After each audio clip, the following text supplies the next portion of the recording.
Praise lord, హల్లెలూయా.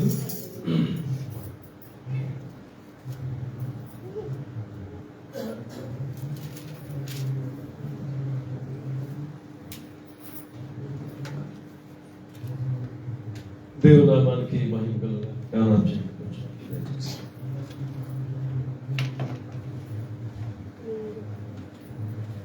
27వ తారీఖు 6వ మాసం 2025వ సంవత్సరం బట్టి ప్రభువుని స్తుతిస్తూ దాదాపు 6 మాసాల తర్వాత మళ్ళా తిరిగి ఫేస్బుక్ లైవ్ ద్వారా మిమ్మల్ని అందరినీ కలవడానికి ప్రభు ఇచ్చిన కృపను బట్టి, నన్ను సజీవుల గుంపులు దేవుడిచ్చిన విధానాన్ని బట్టి సమస్త ఘనత మహిమ ప్రభావాలు దేవుడికి చెల్లిస్తూ ఉంటున్నాను. దూరం నుంచి మీరు వాక్యం వింటున్నారు, కొంతమంది బిడ్డలు అడిగి ఉంటున్నారు, అయ్యారు ఒక 6 మాసాలు బట్టి మళ్ళా మేము మీ యొక్క వర్తమానం వినలేదన్నారు. కొంతమంది సహోదరుల యొక్క కోరిక మేరకు, అలాగే మరి ప్రభు మనకు కలుగు చేసిన వీలును బట్టి ఈ దినం ఇలాగా మళ్ళా ప్రభు యొక్క సాన్నిధ్యాన్ని అనుభవించడానికి ప్రభు చూపిన కృపను బట్టి మీ అందరికీ వందనాలు చెల్లిస్తున్నాను. అలాగే స్థానికంగా వాక్యము వింటున్న నా ప్రియులైనటువంటి సహోదరులైన సంఘబిడ్డలైన మీ అందరూ కూడా నేను నా చేతులు జోడించి వందనాలు తెలియజేస్తుంటున్నాను. ఈ శ్రేష్టమైనటువంటి సమయంలో ప్రభు మనకు అనుగ్రహించిన గొప్ప సమయాన్ని బట్టి నేను ప్రభువుని స్తుతిస్తుంటున్నాను. ఇంతవరకు చక్కటి పాటల ద్వారా, ప్రత్యేక పాటల ద్వారా, సాక్ష్యాల ద్వారా ప్రభువుని మనం స్తుతించగలిగాము. లోకంలో అనేక విధాలైనటువంటి భయాలు, అనేక విధాలైన విచారాలు మనలను ఆవరించి మనల్ని తరలిలా చేయించుకుంటున్నట్టుగా ఆ దేవుని యొక్క పిల్లలుగా ఒక సురక్షితమైనటువంటి స్థానము మనం కలిగి ఉన్నాం. దేవుని పిల్లలుగా సురక్షితమైన స్థానము కలిగి ఉన్నది ఏదనగా, ఆ 91వ కీర్తనలో మొదటి మాట అంటాడు, మహోన్నతుని చాటున నివసించువాడే సర్వశక్తుని నీడలో విశ్రమించువాడు అంటాడు. మహోన్నతుడైనటువంటి దేవాది దేవుని బలిష్టమైన రెక్కల క్రిందకు మనం వచ్చి ఉంటున్నాం కనుక మనకు క్షేమం ఉన్నది. హల్లెలూయా. లోకంలో ఉన్నటువంటి యుద్ధాలు చూస్తుంటున్నాము. యుద్ధాల్లో బలమైన దేశాల దగ్గర ఐరన్ డోమ్లని, ఐరన్ బీములని, లేజర్ డోమ్స్ అని రకరకాల టెక్నాలజీ వాడుతున్నప్పటికీ కూడా దూరిపోయి కొట్టేస్తా ఉన్నాయి. వాటిని తప్పించుకుని వచ్చి చేసే డిస్ట్రక్షన్ అంతా కూడా మనం చూస్తా ఉన్నాం దేశాల్లో. అయితే దేవుడి వాక్యము ఏం చెప్తోందంటే, మహోన్నతుల చాటున నివసించే వాళ్ళు ఎలా ఉంటారంటే సర్వశక్తి యొక్క నీడను విశ్రమము పొందుతూ ఉంటుంటారు.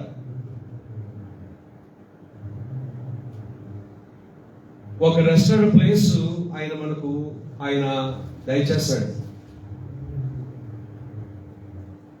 ఎవరైతే విశ్వసిస్తారో, ఆయన యందు నమ్మిక కలిగి ఉంటారో వారు చెప్పగలుగుతారు ఈ మాట, నా ప్రక్క 1000 మంది పడినా, నా కుడి ప్రక్క 10,000 మంది కూలిన అపాయము నా ఎదుకు రా.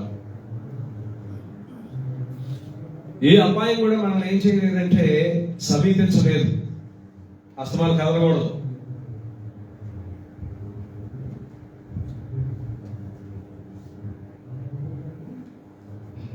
ఏ అపాయం కూడా మనల్ని ఏం చేయలేదంటే కలల్చలేదు. ఎందుకంటే మనం మహోన్నతుని యొక్క చాటును ఉన్నాం.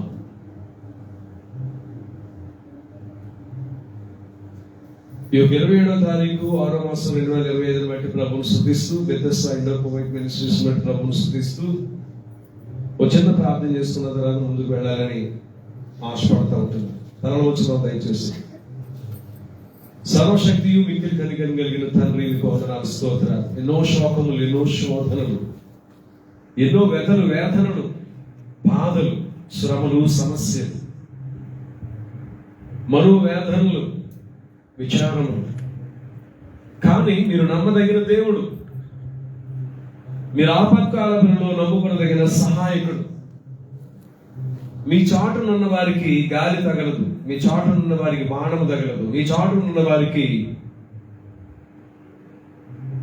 వ్యాధి బాధ తగలవు. ఎందుకంటే మా ఎదుట మీరున్నారు, మీ వెనుక మేమున్నాం.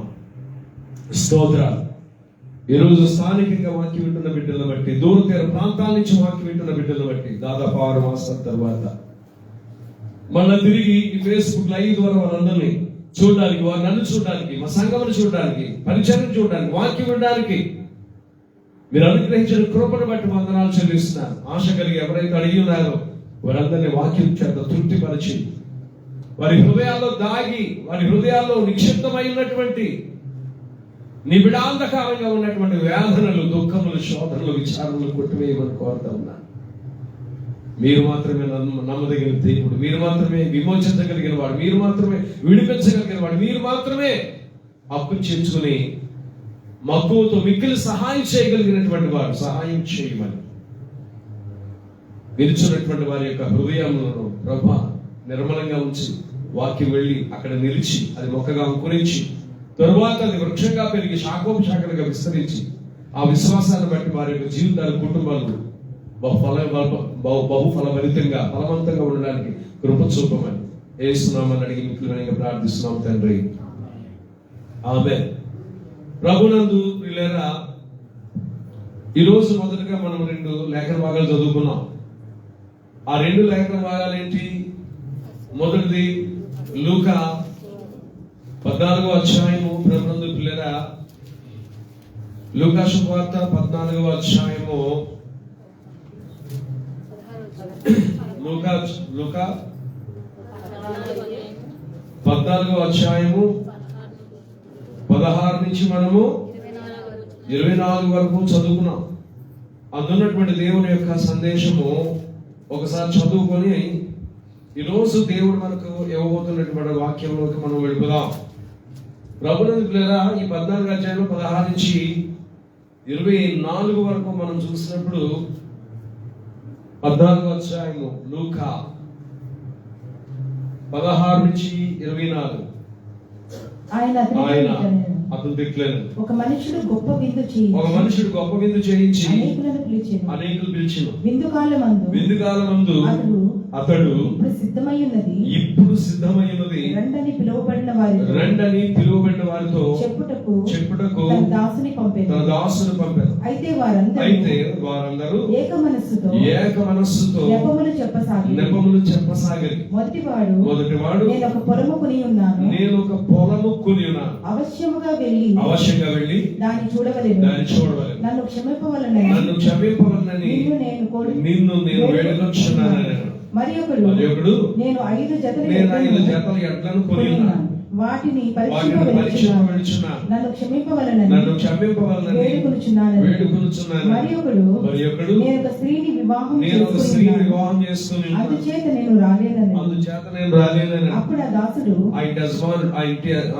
అప్పుడు ఆ దాసుడు తిరిగి వచ్చి ఈ మాటలను తన యజమానునికి తెలియజేయగా ఆ ఇంటి యజమానుడు కోపపడి నీవు త్వరగా పట్టణ సందులలోనికి వెళ్ళి బీదలను, అంగహీనులను, కుంటివారిని ఇక్కడికి తోడుకుని రమ్మని ఆ దాసులతో చెప్పాను. అంతటి దాసుడు, ప్రభువా నీవు ఆజ్ఞాపించినట్టు చేస్తుని గాని ఇంకనూ చోటున్నదని చెప్పాను.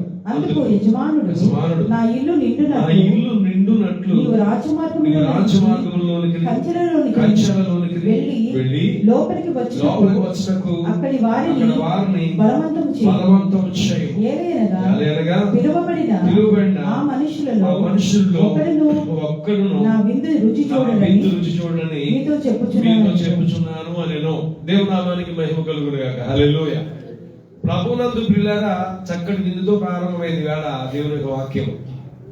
ఇక విచారం ఎందుకు, ఇంకా దుఃఖం ఎందుకు, ఇంకా మనోవేదన ఎందుకు? హల్లెలూయా.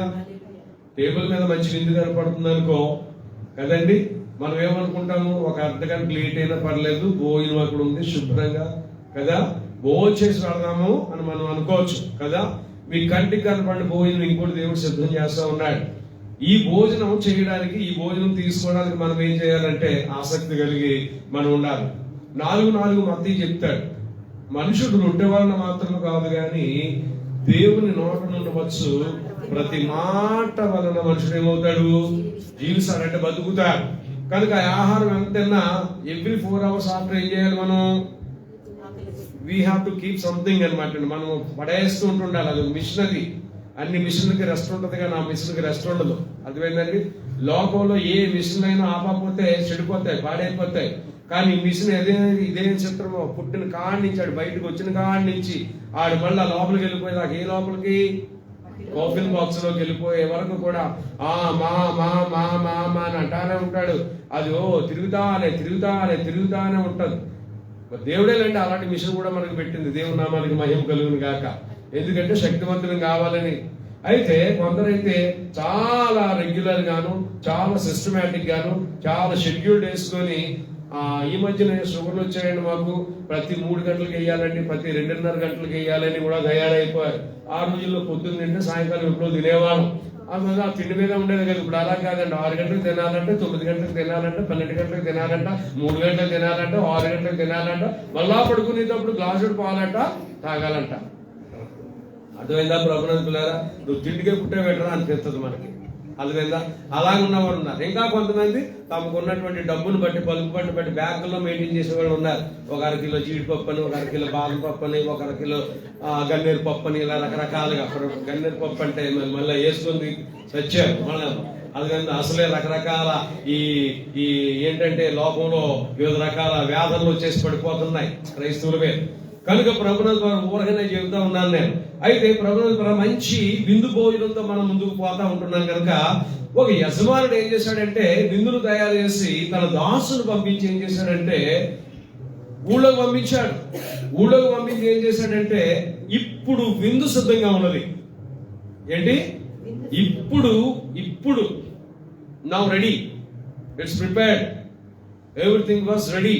ప్లేట్స్, గ్లాసులు, సాఫ్ట్ డ్రింక్స్ కదా, మనం కూడా భోజనాలు పెట్టుకుంటే ఎవరిని ఏర్పాటు చేస్తాం కదా, అవన్నీ రెడీగా ఉన్నాయి కదా. నేను మెసేజ్ కూడా పెడుతున్నాను అందరికి, భోజనం రెడీగా ఉంది రండి అంటున్నాను కదా. ఆ రోజు కిటకిటలాడిపోతుంది సంఘం. ఆ రోజు ఎలా ఉంటుంది? కిటకిటలాడిపోతుంది. తర్వాత రోజు వెలవెలబోతా ఉంది. ప్రభునందు లేరా? అందుకే దేవుడు అంటున్నాడు, మనుషుడు రొట్టె వలన మాత్రము కాదు గాని దేవుని నోటి నుండి వచ్చి ప్రతి మాట వల్ల జీవించే వాళ్ళే ఆ నెక్స్ట్ వీక్ వస్తారు. ఆ నెక్స్ట్ వీక్ మళ్ళీ ఎవరు వస్తారు? దేవుని మాట కోసం వచ్చేవాడు వస్తారు. అంటే భోజనం కోసం నేను అంటలేదు. మనకు భోజనం పట్ల ఎంత ఆసక్తి ఉంటుందో డబల్ ఆసక్తి దేని మీద ఉండాలంటే దేవుని మాట మీద ఉండాలి. కష్టకాలంలో మనల్ని బ్రతికింపజేసేది, కష్టకాలంలో నడిపించేది, జీవింపజేసేది ఏదంటే భోజనం కాదు కానీ ప్రభునంతులారా దేవుని మాట.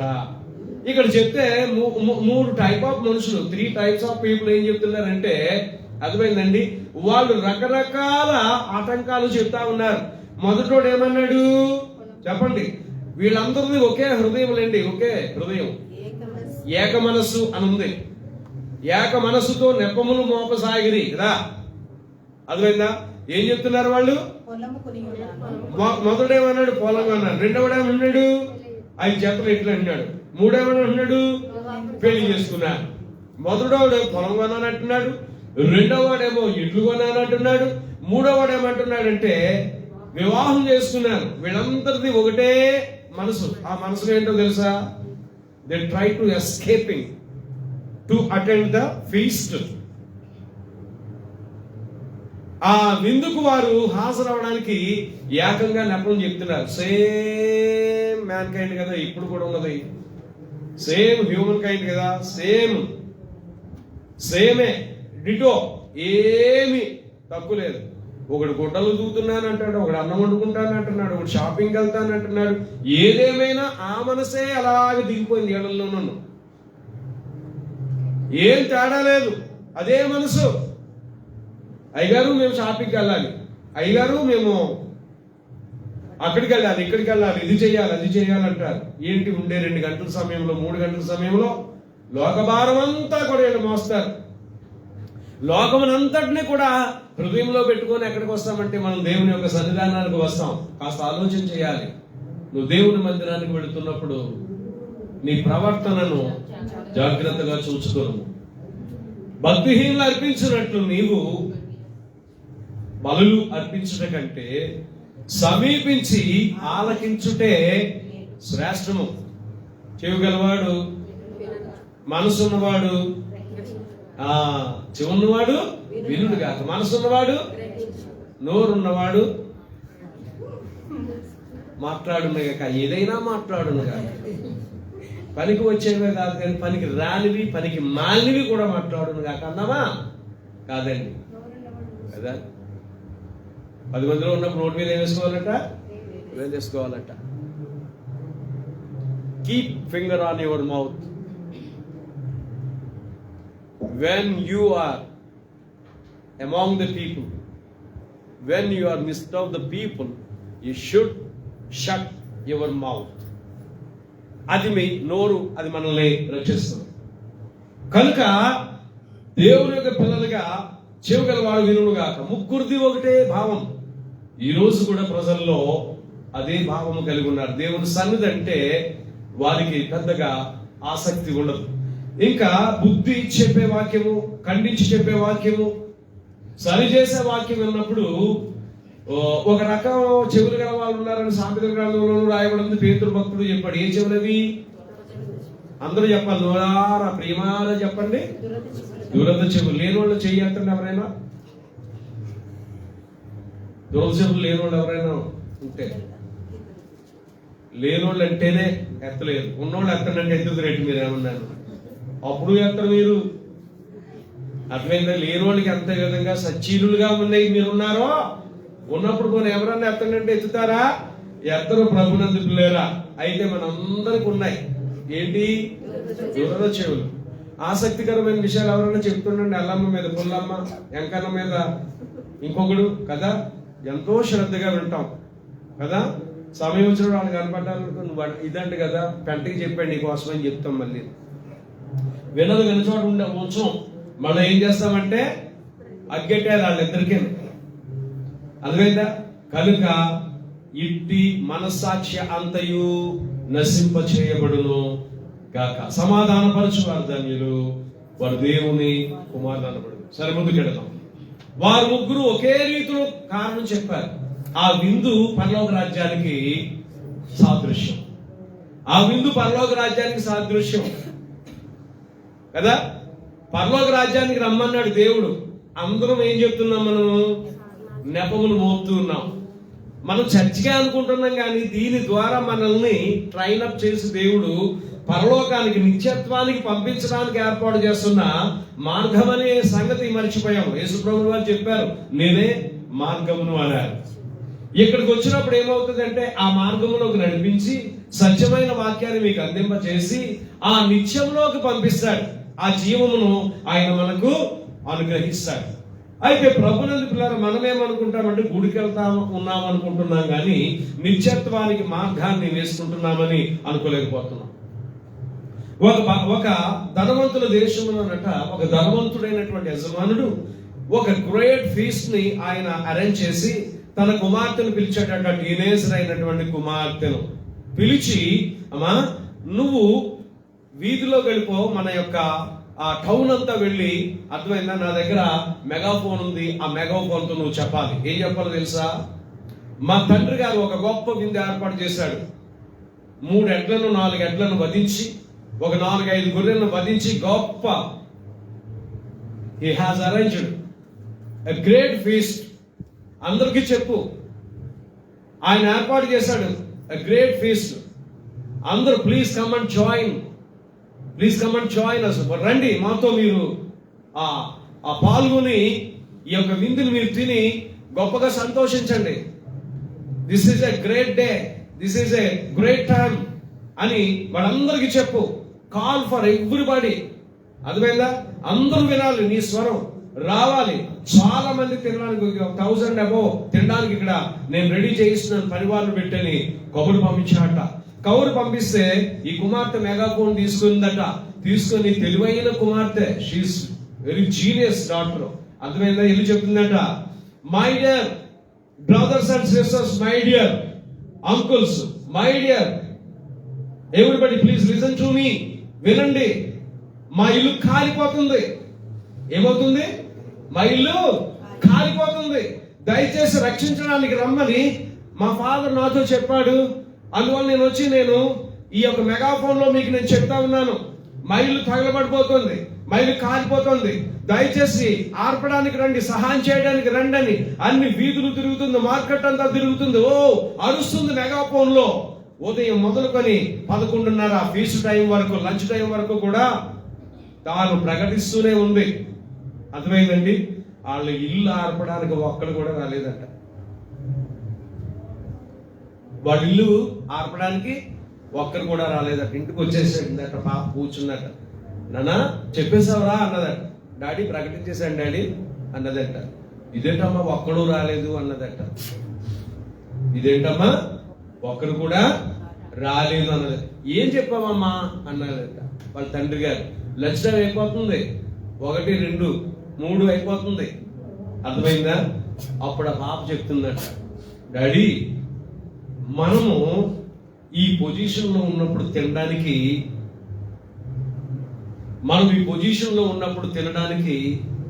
ఎవరైనా వస్తారు. ఈ పొజిషన్ లో ఉన్నప్పుడు తినడానికి ఎవరైనా రావచ్చు.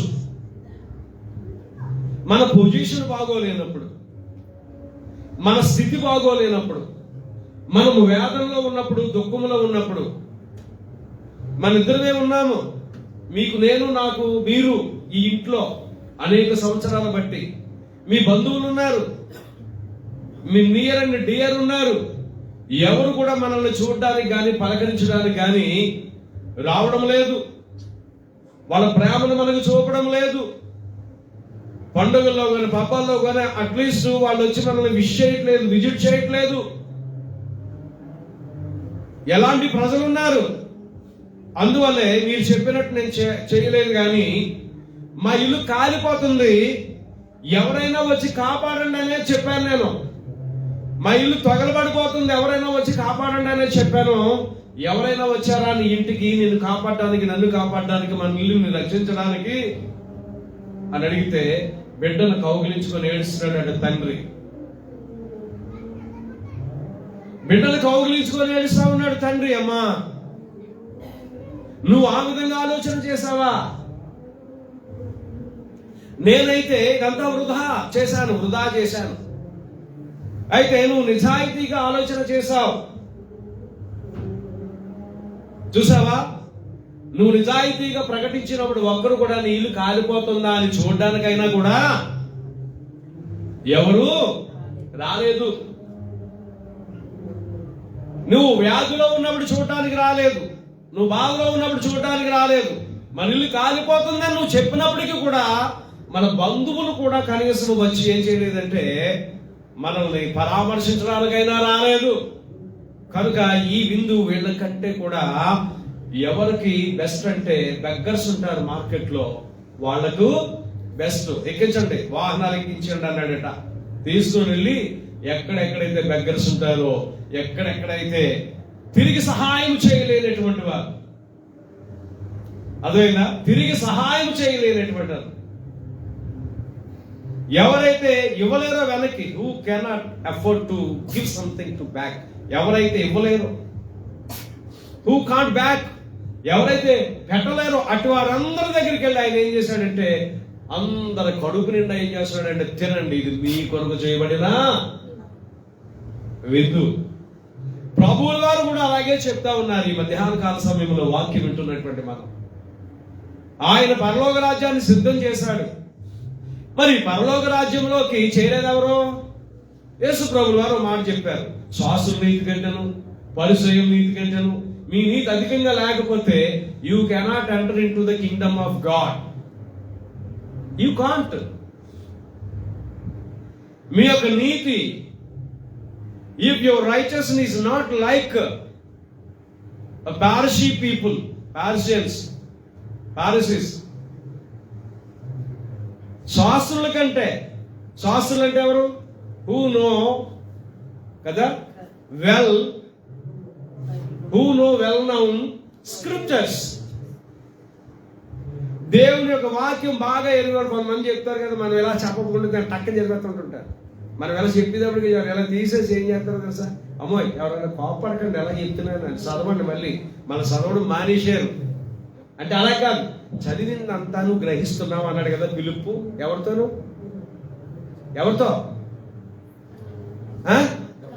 ఫిలిప్పు గారు ఎవరితో అన్నాడు? నపుంసకుడు చదువుతా ఉన్నాడు. నువ్వు చదువుతున్నది గ్రహించావా? అదే ఎవరైనా చెప్పకపోతే నాకని తెలుస్తుంది అన్నాడా లేదా? ఇప్పుడు తెలుసుకోవడానికి వచ్చారు మీరు. తెలుసుకొని ఇంటికి వెళ్ళి చదవాలి. బైబిల్ బాగా చదివి వాళ్ళే ఆ మందిరం కూడా ఉంటే ఆ మందిరం ఆశీర్వాదకరంగా ఉంటుంది. అసలు బైబిల్తో పరిచయం లేని వాళ్ళు, చదవని వాళ్ళు ఏం చేయలేరు ఇక్కడికి వచ్చి.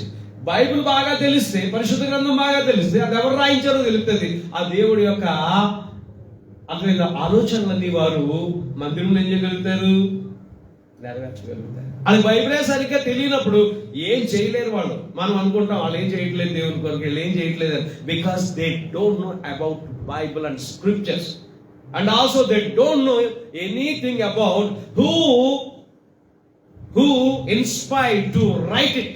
ఇది రాయడానికి ఎవరైతే ప్రోత్ఫలాన్ని, ప్రోత్సాహాన్ని ఇచ్చారో ఆ దేవుడి కోసం వాళ్ళకి తెలియదు.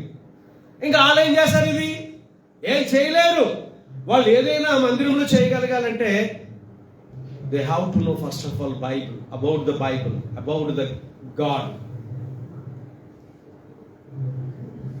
దేవుడి గురించి వాళ్ళకి తెలియాలంటే ఈ బైబిల్ వాళ్ళకి తెలియాలి బాగా. బైబిల్ తెలియనప్పుడు వాళ్ళు ఏం చేయలేరు. తెలియని ప్రజలతో మనం ఎంత గిచ్చుకున్నా, మొత్తుకున్నా, మాట్లాడినా వ్యర్థం. 10వ తరగతి చదివాడు కుర్రాడు, ఫెయిల్ అయిపోయాడు. తీసుకెళ్ళి ఏదోలాగా కలెక్టర్ గారి సీట్లో కూర్చోబెట్టి, అర్థమైందా, భగవాన్ దాస్ IAS అని ఎట్టామనుకోండి, ఏమన్నా చేయగలుగుతాడా? MA చదివిన వాళ్ళనే పెట్టామనుకోండి, ఏమన్నా చేయగలుగుతాడా? MBBS చదివిన వాళ్ళనే పెట్టామనుకోండి, ఏమన్నా చదువుతారా? IAS అవ్వాలంటే దానికి ఉన్నటువంటి పరీక్షలన్నీ కూడా, దానికి ఉన్న ఇంటర్వ్యూలన్నీ కూడా, దానికి ఉన్నటువంటి అదైనటువంటి క్రమశిక్షణ అంతా అయిన తర్వాత మాత్రమే వాళ్ళకి అది ఏంటో తెలుస్తుంది.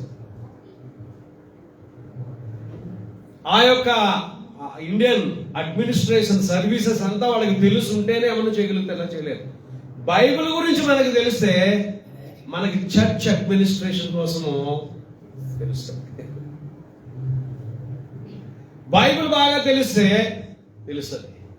కనుక దేవుని యొక్క నిత్యత్వము, దేవుని యొక్క రాజ్యము, దేవుని యొక్క గుణగణాలు మనకు తెలియాలంటే, నీకు మొట్టమొదటి ఏం తెలియాలంటే ఫండమెంటల్ రైట్స్ లాగా బైబిల్ గురించి నీకు బాగా తెలియాలి.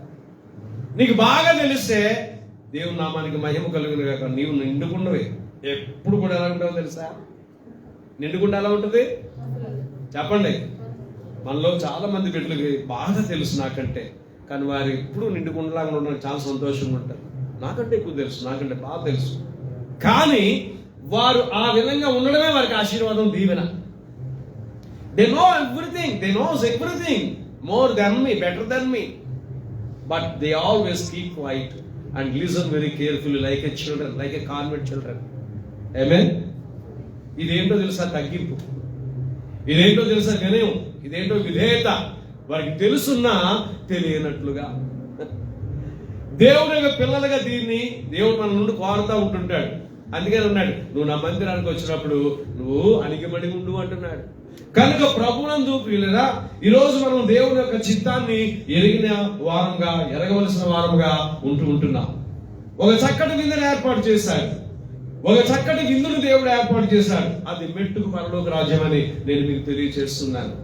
అయితే అక్కడికి రావడానికి అందరూ కూడా ఏం చెప్తున్నారంటే ఆటంకాలను వారు చెప్తూ ఉన్నారు, అవరోధాలను ఏర్పాటు చేస్తా ఉన్నారు. వారికి రావడానికి ఏమి లేదంటే మనస్సు లేదు. రావడానికి ఏమి లేదు, మనస్సు లేదు. రావడానికి మనస్సు లేదు. నాశనానికి ముందేమి నడుస్తుందంట? గర్వము, అహంకారము. మనుషుల్ని పడద్రోయడానికి వారి జీవితాల్లో మొదట ఏమి నడుస్తుందంటే గర్వం నడుస్తుంది, అహంకారం నడుస్తుంది. వారిలో నుంచి ఆ విధేయత పోతా ఉంటది. వారిలో నుంచి ఆ యొక్క ఏంటంటే తగ్గింపు స్వభావం పోతుంది, హ్యూమిలిటీ పోతుంది. వారిలో నుంచి హ్యూమిలిటీ పోతుంది, అణకువ స్వభావం అంతా పోతా ఉన్నది వారిలో నుంచి. ఎందుకంటే కొద్ది రోజుల తర్వాత వారు ఏమవుతారంటే పడిపోవడానికి సిద్ధంగా ఉంటున్నారు కనుక గర్వము, అహంకారము కొట్టొచ్చినట్లు కనపడతా ఉంటుంటాయి. కనుక దేవుని యొక్క పిల్లలుగా తగ్గింపు చాలా అవసరము, విధేయత చాలా అవసరం. మనం ఏమన్నా యేసు ప్రభుల వారి కంటే గొప్పవాడువా? పరలోకమును, సింహాసనము, తండ్రి యొక్క ఆ ప్రజెన్స్ ను విడిచిపెట్టేసి ఎక్కడికి వచ్చారు? భూలోకానికి వచ్చారు. మంచిదే, భూలోకానికి వస్తా ఏదైనా షేక్ గారి ఇంటికి కానీ, రాజు గారి ఇంటికి కానీ, బ్రిటన్ మహారాణి గారి ఇంట్లో కానీ ఏమైనా పుట్టారా?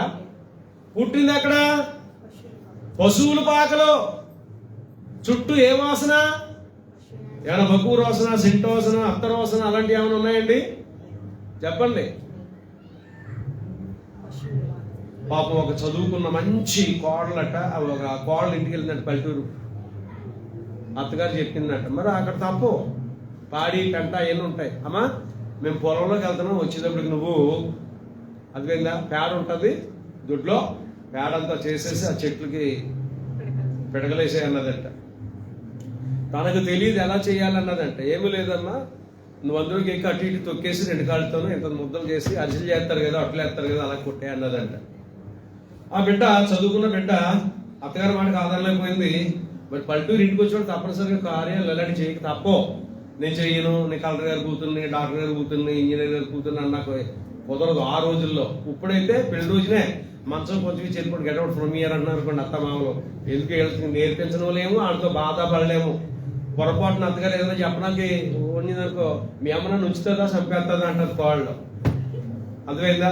ఈ బాధలు పడడానికి తెలివైన అత్తను ఏం చేస్తున్నారు? బాబు పెళ్ళి అవగానే నెక్స్ట్ డే, అర్థమైందా, వెరీ నెక్స్ట్ డే, అర్థమైందా, గో ఫ్రమ్ దిస్ ప్లేస్. అర్థమైందా? మీకు ఎలా కావాలో అలాగే బ్రతకండి, జీవించండి. నువ్వు వద్దు, నీ భార్య వద్దు, మీ సంపద మాకు వద్దు. నీకేమన్నా ఉందనుకో దయా గట్ట, మాకు ఏదైనా వ్యాధులు, బాధలు, మరణం వచ్చినప్పుడు నాకు రండి. ఇలాగ తయారైపోయారు తల్లిదండ్రులు కూడా. ఈ కోళ్ళు వెళ్ళింది, అత్తగారు వాళ్ళు ఎక్కడికి వెళ్ళిపోయారు? పొలంలోకి వెళ్ళిపోయారు. పొలంలోకి వెళ్ళినప్పుడు ఏం చేస్తుంది? పేడ వాసన వస్తుందంట. పేడ వాసన రాకపోతే మల్లెపూలు వాసన వస్తాయా? ఇప్పుడు అసలు బాబాయ్ మల్లెపూలు అంటే మళ్ళీ ఎవడన్నా నన్ను పిలిచాడు అక్కడికి, ఏ రా ఎందుకు రా మల్లెపూలు ఎత్తుకున్నావు అని. అయ్యి బాబు నేను మల్లెపూలు ఎత్తుకోలేదు సారు, ఎందుకంటే ఆ ప్రభునందుకులేరా అది ఫ్లవర్స్ వాసన ఏమి రాదు కదా, పేడ వాసన వస్తుంది. బాబు ఎవరు బాగా నిద్రపోతున్నాడు, హలో లేవండి మాట్లాడితే తెల్లారితే వ్యాధి బాధ ప్రార్థన చేయండి అంటారు. వచ్చిన కానీ తొంగుంటారు. మెలకుగా ఉండాలి, దేవుని వాక్యం వినాలి. ప్రభునందు ప్రియులారా, ఇంట్లోకి వెళ్ళింది, పెళ్లికి వచ్చిన అత్తర్లు సెంట్లు ఉంటాయి కదా, మొత్తం పేడలో పోసి పిసుకుతుందంట. ఏంటి మొత్తం అత్తర్లో సెంట్లు ఏం చేసిందండి రవి గారు? పేడలో పోసి తొడుతుందంట. ఎందుకు? పేడ వాసన రాకుండా. నువ్వెంత వేసినా పేడ వస్తుంది. నువ్వేం చేసినా పేడే కానీ సువాసన అనేది రాదు, పరిమళ వాసన అనేది రాదు. అర్థమైందా? మొత్తానికి అతి కష్టం మీద కొట్టింది, ఇంటికి వచ్చారు, వేసింది. అర్థమైందా? తను చేసిన పని అంతా చెప్పింది. అమ్మా రేపటి నుంచి నువ్వు పేడ ముట్టుకోవద్దు, పిడక ముట్టుకోవద్దు, మా కష్టం ఏదో మేము పడతాం, ఇటు పని నువ్వు చేయొద్దులే. ఎందుకు వెళ్ళాను అక్కడికి నేను? ప్రభునందు ప్రియులారా, దేవునికి పిల్లలుగా మన వాక్యంలోకి మనం వద్దాం. ప్రభువు తన పిల్లలమైనటువంటి మనకు ఓ చక్కటి మార్గాన్ని ఏర్పాటు చేశాడు. పశువుల పాకలో పుట్టాడు. అది కంటెంట్ మర్చిపోకూడదు. యేసు ప్రభుల వారి చుట్టూ ఏం వాసన వస్తుంది కదా, ధనవంతుడు కదా, పరలోకంలో పుట్టాడు కదా, ఏమైనా ఇదేంటి మమ్మీ ఇలా చేసావు అన్నాడా? మరియమ్మ గారి వైపు చూసి, యోసేపు గారి వైపు చూసి, పేదలు. మీకు ఒక విషయం చెప్పనా, పిల్లలు పుడితే ఇప్పుడే అందరూ కొత్త బట్టలు, కొత్త వస్త్రాలు కొనుక్కుంటున్నారు.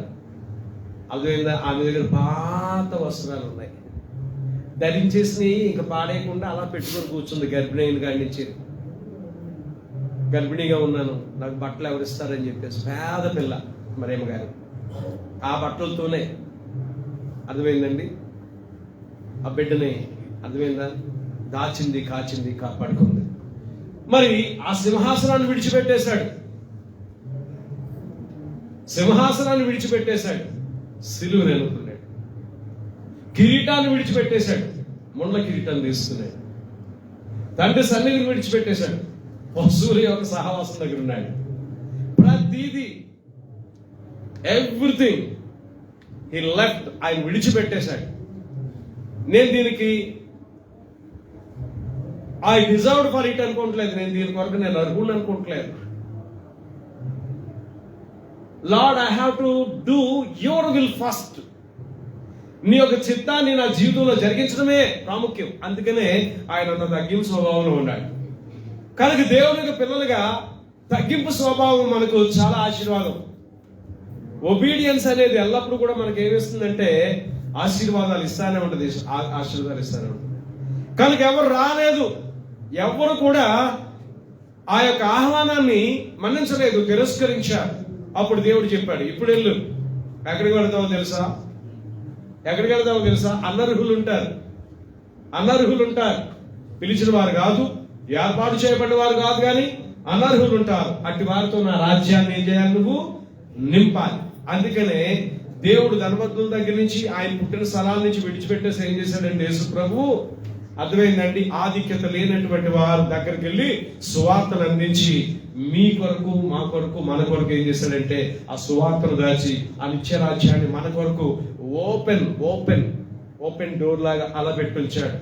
ఎవరైతే నా స్వరం విని ఇందులోకి వస్తారో వారు ఇక్కడ ఉంటారని దేవుడు మనకు ఒక చక్కటి మార్గాన్ని ఇచ్చాడు. అందుకని అన్నాడు, నేనే మార్గమును, నేనే సత్యమును, నేనే జీవం.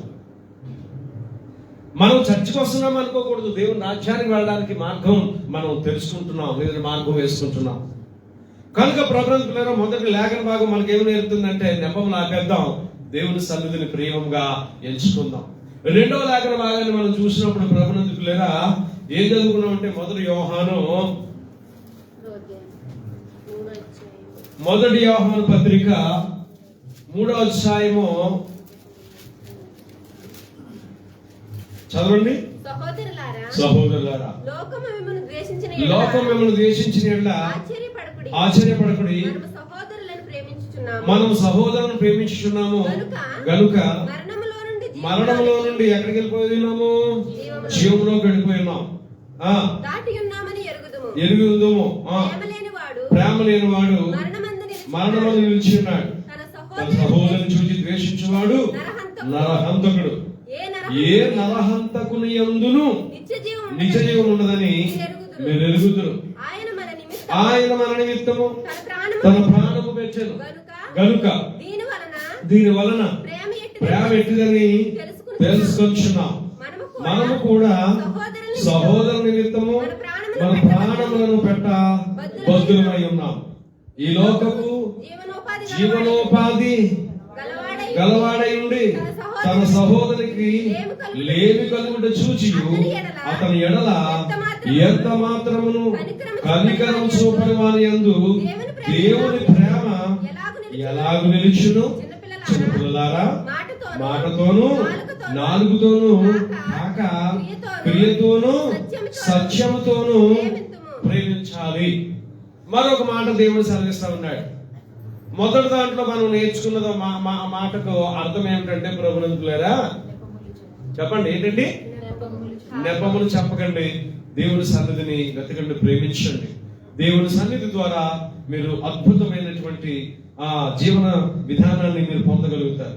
రెండోది, సహోదరులారా లోకం మిమ్మల్ని ద్వేషించిన ఎడల ఆశ్చర్యపడకండి. ఇది ఎక్కువైంది కదా ఈ రోజుల్లోనూ కదండి. చిన్నలని లేదు, పెద్దలని లేదు, ప్రజలందరినీ కూడా దేవుని ఎరిగిన ప్రజల్ని కదండి, దేవుడు కలిగిన ప్రజల్ని లోకము, ఇక్కడ పర్టికులర్ గా కొందరు ప్రజలను కాదు కానీ లోకం ఏం చేస్తుందంటే వ్యతిరేకిస్తుంది. ఎందుకు వ్యతిరేకిస్తుంది? సహోదరులారా, లోకం మిమ్మల్ని ద్వేషిస్తుంది, లేదంటే వ్యతిరేకిస్తుంది. ఎందుకు? మనకు తెలుసు చీకటికి వెలుగు అంటే పడుతుందా? పడదు. ఎందుకంటే చీకటిలో చీకటి కార్యాలు జరుగుతాయి కనుక ఆ వెలుగంటే చీకటికి నచ్చదు. అందువల్ల ఆటోమేటిక్ గా వెలుగంటే కదా ఫుల్ ఎలా ఉంటది? వ్యతిరేకంగా ఉంటది. ఫుల్